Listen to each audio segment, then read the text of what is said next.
తండ్రి, ఏదైతే దేవుడు మీ పట్ల ఉద్దేశించినాడో, ఏ ఉద్దేశం కలిగి మిమ్మల్ని ఇద్దరిని జతపరిచారు, ఆదికాండములో 1:28 చదివినట్టు, ఆదికాండం 1:28 ఆ మాట ఏదైతే ఆయన ఉద్దేశం కలిగి ఉన్నాడు, దేవాది దేవుడు మీ పట్ల ఉద్దేశం కలిగి ఉన్నాడు, ఉద్దేశం కలిగే మిమ్మల్ని ఇద్దరిని జతపరిచినాడు. అది మేము చేసిన పని, మనుషులు అనుకుంటే జరిగిన పని కాదు. చదువు. దేవుడు వారిని ఆశీర్వదించను ఎట్లనగా మీరు ఫలించి అభివృద్ధి పొంది విస్తరించి భూమిని నిండించి దానిని లోపరుచుకున్నది. చాలు. అక్కడ ఏమో ఆయన ఉద్దేశం ఏమి? మీరు భూమిని నిండించి. ఆయన ఏం ఉద్దేశించినాడు? ఏం ఉద్దేశించి ఇద్దరిని జతపరిచాడంటే, మీరు ఏం చేయమంటున్నాడు? భూమిని నిండించి అభివృద్ధి పొందండి, ఫలించండి అని దేవుడు ఆజ్ఞాపించాడు. మరి అది నిష్ఫలము కాదని దేవుడు చెప్తా ఉన్నాడు. అది ఏం కాదంట? నిష్ఫలము ఎప్పటికీ కాదు, నిష్ఫలం ఎప్పటికీ కాదనే విషయాన్ని మనం మర్చిపోకూడదు. అది రోమిలకు రాసిన పత్రిక 8:28 చూడండి. రోమా 8:28. రోమిలకు రాసిన పత్రిక 8:28. దేవుడు తనను ప్రేమించు వారికి అనగా ఆయన సంకల్పము చొప్పున పిలువబడిన వారికి ఏం కలగడానికి? మేలు కలగడానికి సమస్తము సమకూడి జరుగుతూ ఉన్నాయి. సమస్తం అవధాన తర్వాత జరుగుతూ ఉన్నాయంటే, మేలు కలగడానికి ఆయన ప్రేమించిన వారిని మేలు కలగడానికి సమస్తము సమకూడి జరుగుతూ ఉన్నాయి. నువ్వు ఎప్పుడు ఏం జరగాలనో దేవునికి తెలుసు. దేవుని లెక్క ప్రకారం జరుగుతుంది. మనం అనుకుంటే జరిగేది కాదు. ఇవన్నీ మనం 70 అనుకుంటాం, అవన్నీ కాదు. దేవుని సంకల్పం చెప్పున, ఆయన ఉద్దేశం చెప్పున ఎవరికి జరుగుతాయంటే ఆయన్ను ప్రేమించే వారికి. ఈరోజు లీనా మరి దినేష్ దేవుణ్ణి ప్రేమిస్తున్నారు కాబట్టి సమస్తము ఒకటి తర్వాత ఒకటి జరుగుతూ వస్తాయి. కాబట్టి ఈ దినాన్ని మనం జ్ఞాపకం చేసుకోవాల్సినది, దేవుడు వారిద్దరిని జతపరిచారు. అందుకోసమనే 118వ కీర్తన 23-24 మనం చదివితే మాట ఉంటుంది. 118వ కీర్తన 23-24 రెండు కలిపి చదివితే బాగుంటుంది. 118వ కీర్తన 23 అది యెహోవా వలన కలిగినది, అది మన కన్నులకు ఆశ్చర్యము, ఇది యెహోవా ఏర్పాటు చేసిన దినము, దీని యందు మనం ఉత్సాహించి. ఇది మన కన్నులకు గోచరం. మరి ఇక్కడ ఈ పాప ఉందని మరి వాళ్ళు బంధువులను తెలియదు, అది కన్నులకు గోచరము. తర్వాత ఇది యెహోవా ఏర్పాటు చేసిన దినం, ఈ మ్యారేజ్ డే. ఈరోజు డాక్టర్ రేపు చేసుకున్నట్టు సరే, ముందుగా ఒకరోజు చెబుతారు. ఎందుకంటే ఈ దినాన్ని దేవుడు ఏం చేసినాడు? ఈ దినాన్ని దీని ఏదో మనం ఏం చేయాలంట? ఈ దేవుడు ఏర్పాటు చేసి ఈరోజు సంతోషం ఉండాలి, ఉత్సాహం ఉండాలి, ఆనందం ఉండాలి. ఉత్సాహించి సంతోషించాలి. ఇది యెహోవా ఏర్పాటు చేసిన దినము, దీని యందు మనమందరము ఉత్సహించి సంతోషించాలా. ఇవి 23వ వచనంలో ఇది మన కన్నులకు గోచరము, అగోచరము. అది మనకు తెలియదు. దేవుడు ఏర్పాటు చేశాడు, వీళ్ళని ఎన్నుకున్నాడు అనేది మనము. ఇప్పుడు దేవుడు చేసే క్రియలలో మొదటి క్రియ సూచ్యక్రియలు. మొదట సూచ్యక్రియ చేసి మనం ఏం చేసినాం? సమస్త క్రియలను ఉన్నాయి. యోబు గ్రంథం 42:2 చేసినాం. నీవు సమస్త క్రియలను చేయగలవు. సమస్త క్రియలు ఒకటని కాదు, అన్నీ చేయగలవు.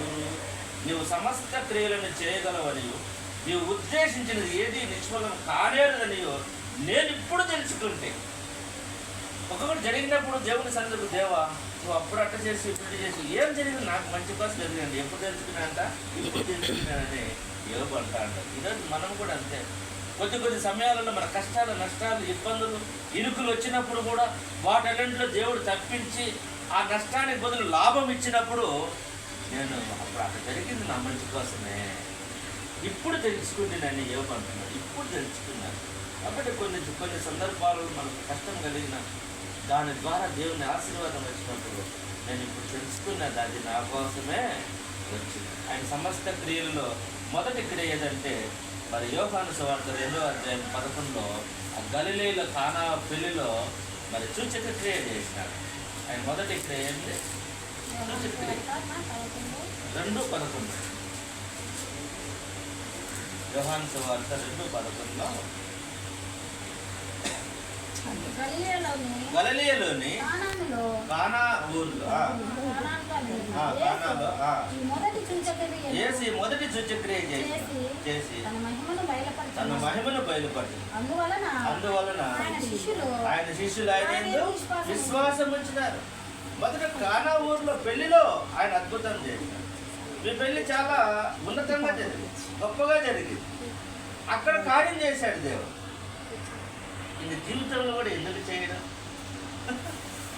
మొదటి సూచక్రియ మరి పెళ్ళిలో అంతా ఘనముగా దేవుడు జరిపించినాడు, ఏ లోటుపాటు రాకుండా జరిపించినాడు. ఆ సూచక్రియ చేసినప్పుడు ఆ శిష్యులందరూ ఆయన ఎందుకు విశ్వాసం. ఈరోజు ఇద్దరికి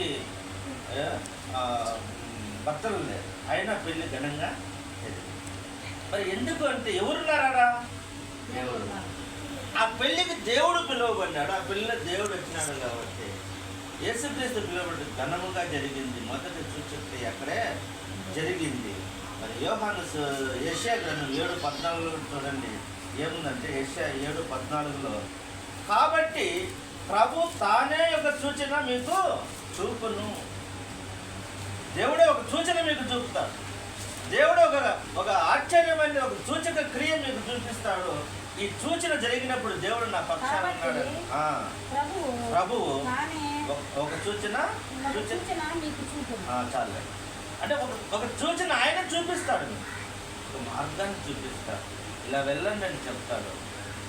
ఆ విషయాన్ని దేవుడు చెప్తాడు. మొట్టమొదట ఒక సూచక్రియలు చేస్తాడు. రెండోది యోబు గ్రంథము 5:9 చూడండి. యోబు గ్రంథము 5:9 మంచి మాట. యోబు గ్రంథము 5:9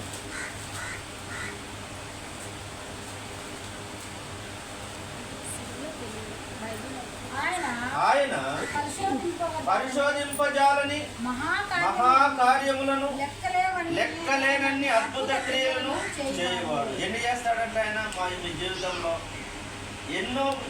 ఇవే కాదు, ఇప్పుడు జరిగిన కార్యాలే కాదు, ఇంకా మహాకార్యాలు, అద్భుత కార్యాలు, లెక్కలేని అద్భుత కార్యాలు పరిశోధింపజాలని. ఎవరికి అర్థం కాని అద్భుత కార్యాలు ఈ కుటుంబంలో జరుగుతాయని ఈరోజు దేవుడు వాగ్దానం చేస్తాడు. ఏమంటాడు? మహాకార్యాలు, అద్భుత కార్యాలు పరిశోధింపజాలని. ఎవరికి అర్థం కాదు, ఎక్కడ జరిగిందనేది కూడా అర్థం కాదు. అలాంటి కార్యాలు దేవుడు కుటుంబంలో జరిగిస్తాడని చెప్తున్నాడు. అలాగే నిర్గమకాండం 34:10 కూడా చూస్తే, నిర్గమకాండం 34:10 అందుకు ఆయన ఇదిగో నేను ఒక నిబంధన చేయుచున్నాను,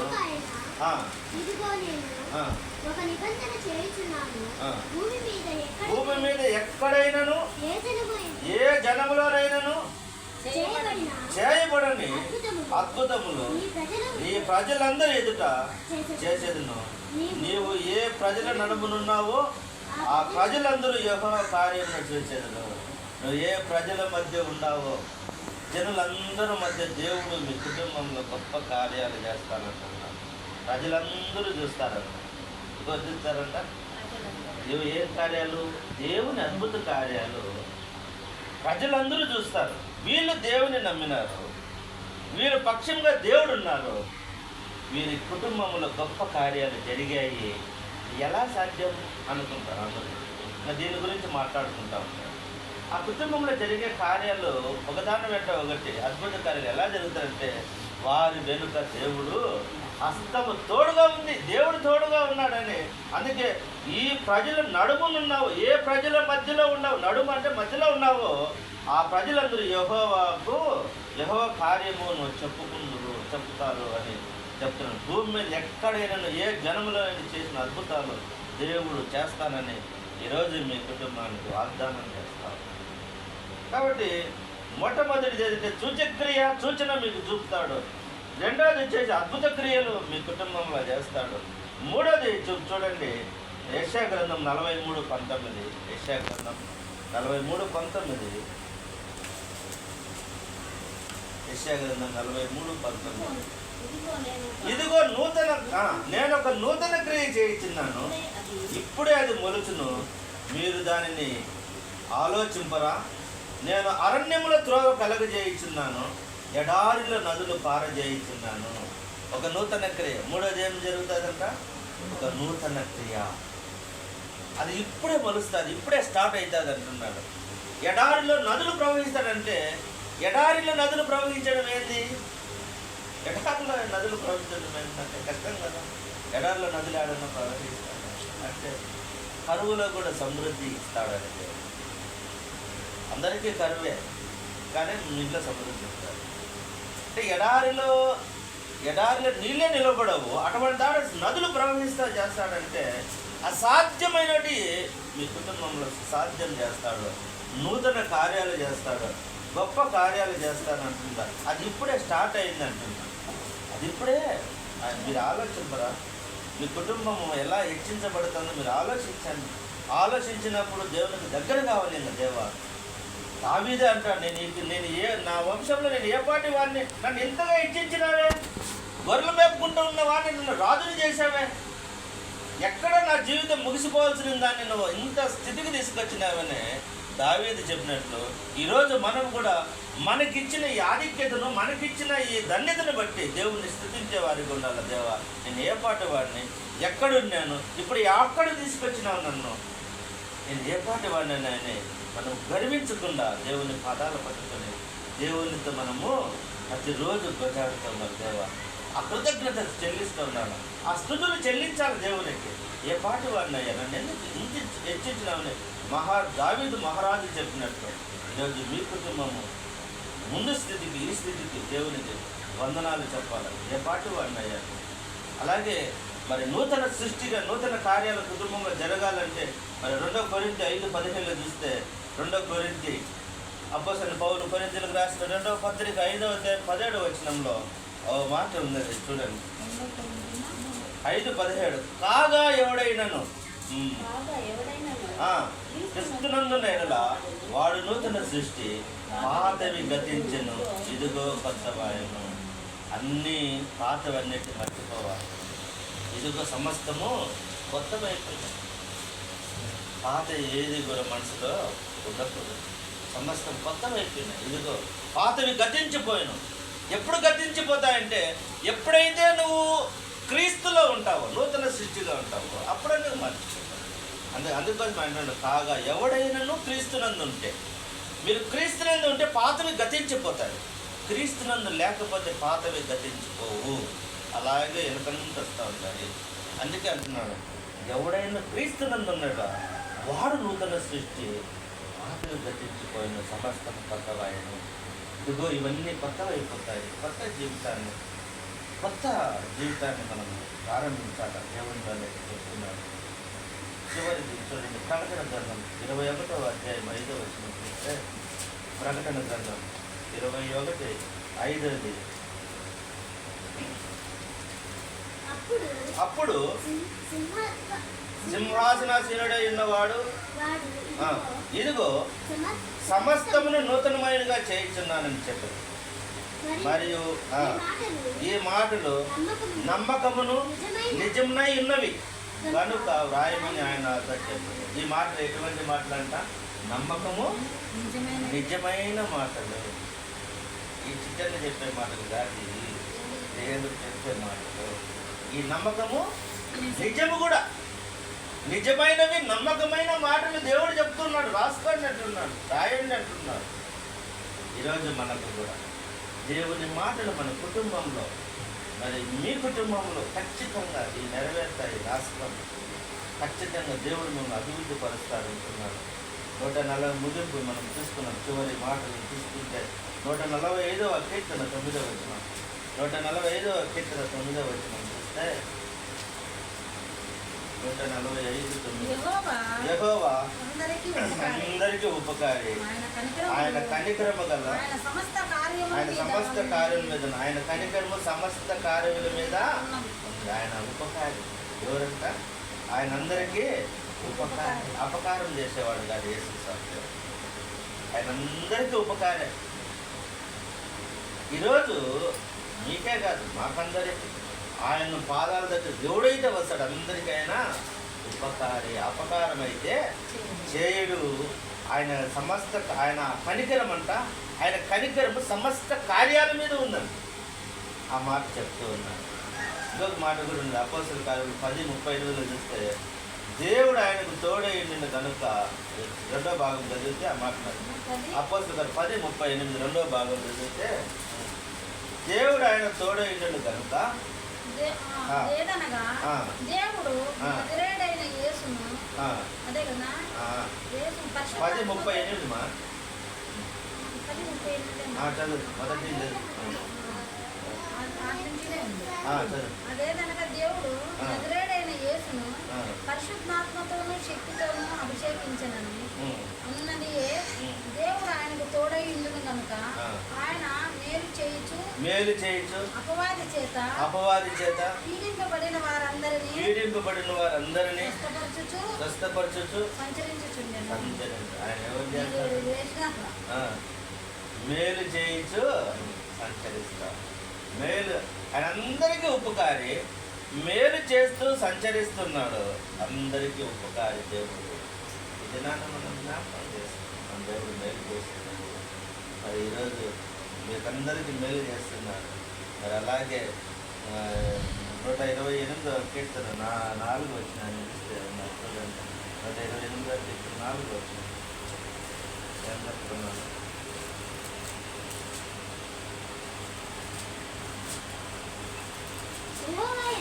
యెహోవా యందు భయభక్తులు గలవాడు ఇలాగూ ఆశీర్వదించబడును. సియోనులో నుండి యెహోవా నిన్ను ఆశీర్వదించును. నీ మనం ఒకటి చదవండి. అందరూ యెహోవా యందు భయభక్తులు కలిగి ఆయన త్రోవల యందు నడుచువారందరూ ధన్యులు. నిశ్చయముగా నీవు నీ చేతుల కష్టార్జితం అనుభవించదవు. నీవు ధన్యుడువు, నీకు మేలు కలుగును. నీలోకి నీ భార్య ఫలించు ద్రాక్షావళి వలె ఉండును. నీ భోజనపు బల చుట్టూ నీ పిల్లలు ఒలివ మొక్కల వలె ఉండును. యెహోవా యందు భయభక్తులు గలవాడు ఇలాగ ఆశీర్వదించబడును. సియోనులో నుండి యెహోవా నిన్ను ఆశీర్వదించును. నీ జీవితకాలం క్షేమం కలుగును. నీ పిల్లలకు నువ్వు చూసేదవు.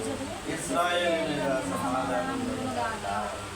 ఈరోజు దేవుడు ఎలా ఆశీర్వదిస్తాడంటే నీ కష్టార్జితాన్ని అనుభవించడం చేస్తాడు. కష్టార్జితం అనుభవించుకుని పేకాటకు పోతే ఏమున్నాను, సరాయి దగ్గర ఏమున్నాను అంటే నీ కష్టాన్ని నువ్వు సంపాదించి నువ్వు తింటున్నావు అంటే కూడా దేవుని ఆశీర్వాదం అవుతుంది. రెండోది ఏముంటుందంటే నీవు ధన్యుడు, నీకు మేలు కలుగు. నీలోగటి నీ భార్య ఫలించు ద్రాక్షావళి వలె ఉంటుంది. నీ భోజనపు బల చుట్టూ నీ పిల్లలు ఒలివ మొక్కల వలె పచ్చగా ఉంటారు. యెహోవా యందు భయభక్తులు గలవాడు ఈలాగూ ఆశీర్వదించబడతాడంట. చూడండి, సియోను నుండి యెహోవా నిన్ను ఆశీర్వదించును.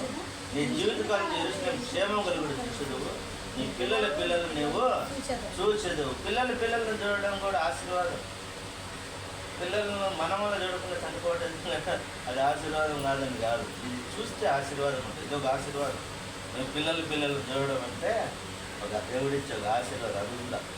అందుకంటే నీ పిల్లలను చూస్తావు, అది చూడడం కూడా ఒక ఆశీర్వాదం. ఎలాగ ఆశీర్వదించాడు దేవుని ఎందుకు భయం? ఈలాగ ఆశీర్వించబడతారంటే భోజనం చెట్టు పిల్లలు ఉంటారు, కుటుంబం ఉంటుంది. ఆస్తి గురించి చెప్పలా? ఆస్తి ఉంది. పిల్లలు భార్య అందరూ కూర్చొని పచ్చడి తింటా కూడా సంతోషంగా ఉంటే భోజనం నలుగురు కూర్చొని తినేది. ఇప్పుడు ఏం తింటాను? ఒకడొచ్చేవాడు తినిపోతాడు, ఇంకొకటి ఒకసారి తింటాడు. తిన్నాము మీరు తిన్నానంటే ఇది కాదు. అది ఒక దగ్గరే కూర్చొని తినేది ఒక. అందుకే మా ఇంట్లో నాకేం ఇష్టం లేదు. నేను ఏడాది తింటా, మీరు తినండి, వాళ్ళు తినరు వాళ్ళు. నేను ఏ టైంకి వచ్చినా కాసుకోని తినండి అని పెట్టు. నాకు ఏడాది ఒక టైం చెప్పలేదు నేను, అయినా ఎదురు చూస్తూ ఉంటాను. అంటే ఇది ఒక ఆశీర్వాదం. భోజనం బల్ల చుట్టూ అందరూ కూర్చొని తినడం ఒక ఆశీర్వాదం, ధన్యత. ఇలాగా నీ భార్య ఫలించి ద్రాక్షావళి వల్ల ఉంటాడని చెప్తున్నారు దేవుడు. మరి చివరి వచనం నేను చెప్పి నేను ముగిస్తాను. చూడండి, యెషయా గ్రంథం 66:9. యెషయా గ్రంథము 66:9. నేను ప్రసవ వేదన కలగజేసి కనిపింపక మానేదన అని యెహోవా అడుగుచున్నాను. పుట్టించువాడనైన నేను గర్భమును మూసేదన దేవుడు అడుగుతున్నాడు. ప్రసవ వేదన కలగజేసేది ఆయనే, మళ్ళా పుట్టించకుండా మానకుండా ఉండనంటున్నాడు. దేవుడు ప్రసవ వేదన కలగజేస్తాడు, మరి కనిపించక మానేదిన అంటున్నాడు. ఖచ్చితంగా కనిపిస్తానంటున్నాడు. మనం మొదటే చెప్తున్నాం, మీరు ఫలించి అభివృద్ధి పొందాలని దేవుడు జతపరిచాడు. మీరు మొదటి ఫలముగా దేవుడు మీకు రెండంతల ఆశీర్వాదం మీ కుటుంబానికి ఇస్తాడు. దేవుడు ఖచ్చితంగా రెండంతల ఆశీర్వాదం మీరు ఫలిస్తాడని దేవుడు కోరుకున్నాడు. ఆ మాట అన్నాడు. మొట్టమొదటిలో ఏమన్నాడంటే ఆయన ఉద్దేశించింది ఏది నిష్ఫలం కాదంట. మనం మొట్టమొదటి మళ్ళా చదవాలి ఆ మాట. 42 యోబు గ్రంథం 42:2. ఆయన ఏదైతే ఉద్దేశించినాడో మీ కుటుంబం పైన, మీ కుటుంబం గురించి ఏమైతే ఆయన ఉద్దేశం కలిగి ఉన్నాడు, ఏది నిష్ఫలం కాదంట. నీవు సమస్త క్రియలను చేయగలవనియు, నీవు ఉద్దేశించినది ఏది నిష్ఫలం కానేదనియు నేను ఇప్పుడు. మీ కుటుంబం అభివృద్ధి పొందిన తర్వాత మీరు కూర్చొని ఆనందంగా మనం డాడీకి తీసుకొచ్చినారు దేవుడు.